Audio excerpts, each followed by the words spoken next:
The United Nations Security Council encourages states to engage more actively against terrorism.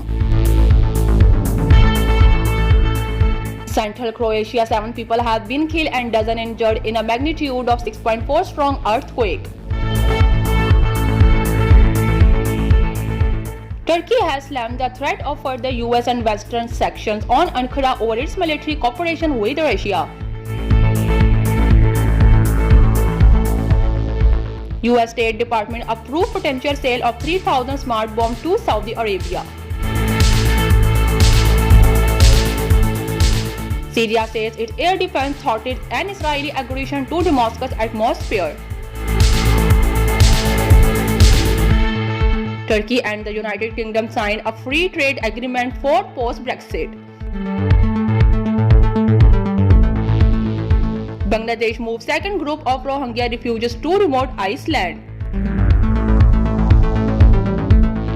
PM Pakistan Imran Khan directs to prioritize provision of relief to domestic electricity consumers.